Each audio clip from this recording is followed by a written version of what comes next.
I can't stop thinking about my ex. Why am I still thinking about that conversation I had yesterday with my friends? Is that your brain sometimes? Because I'm not going to lie, it's mine too. If you find yourself struggling with overthinking, let's talk about that today, and let's talk about how you can find some relief. I'll tell you about a recent story I had where I went out dancing. All of a sudden, my brain just wouldn't shut off. And it was maybe 9:30 only, and I had just gotten there. The more I thought about it, the more I was overthinking it. And you've probably been there where you have these conversations in your head, and you realize the more you try and shut it off or rationalize through it, the worse it gets louder. What got me finally thinking to myself there's a better way was trying something out of the ordinary that perhaps you haven't tried. And it absolutely worked because I found some relief.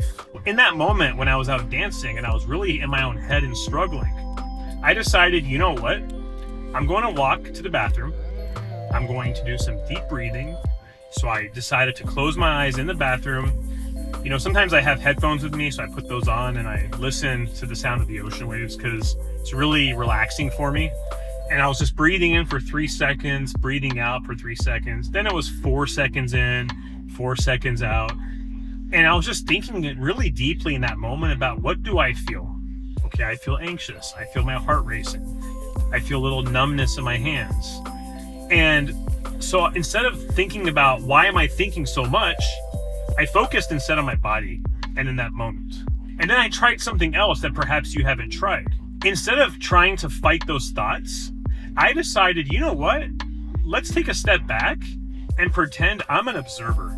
I almost pretended like there was a movie script, watching those thoughts on the screen and just pointing at the screen like, yeah, okay, I see you. I see the ending credits. Cool story, but the movie's over, I'm out. So what I'm getting at is if you can separate yourself from your thoughts, it's a very powerful step, because what'll happen is you'll realize just because you think something, A, it doesn't mean it's true. B, it doesn't mean that it needs your attention. And C, you can observe it and move on.